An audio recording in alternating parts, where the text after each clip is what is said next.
నువ్వు గట్టనే అధికారంలోకి పోతే గనుక ఎంపీటీసీ జెడ్పీటీసీ ఎన్నికలు పెట్టరు అది కొద్దిగా గ్రామ స్థాయిలో ఎంపీటీసీ జెడ్పీటీసీ ఎన్నికలు పెట్టరు అది ఎందుకో దాన్ని వాయిదేస్తున్నావు. సిద్ధంగా ఉందా బీఆర్ఎస్ పార్టీ? సిద్ధంగా ఉన్నావు, బ్రహ్మాండంగా సిద్ధంగా ఉన్నారు. ఇలా గుర్తులేని ఎన్నికలనే గులాబీ గుబాలిస్తా అంటే రేపు గుర్తుపోయిన ఎన్నికలు పెడితే కర్రు కాల్చి వాత పెడతారు ప్రజలు నిన్ను అనుకుంటాను. కానీ నువ్వేదో డబ్బుతోటి మాయ చేసి మచ్చింద్ర చేసి ఏదో నిర్గరావాలని చూస్తున్నామేమో, అది ఏది కుదిరేటట్లేదు కనిపిస్తూ ఉన్నది ప్రజలలో.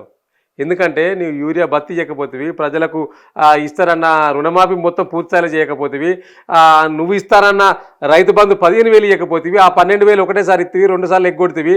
నువ్వు ఇస్తారన్న కౌలు రైతులకు 15,000 ఇవ్వకపోతేవి, కౌలు ఆ కూలీ రైతులకు నెలకు 1000 ఇవ్వకపోతేవి.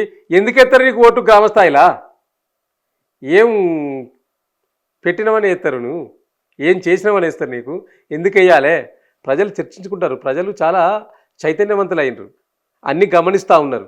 ఏదో మార్పు అంటే ఏదో కొద్దిగా వస్తుందేమో అని భావించరు. ఏ మార్పు రాలే, నీ మార్పు మాత్రం వచ్చింది. నీలో సంపాదించుకుంటానో, దోచుకుంటానో, దాచుకున్న దాంట్లో కొంత ఢిల్లీకి కప్పం కడతాను.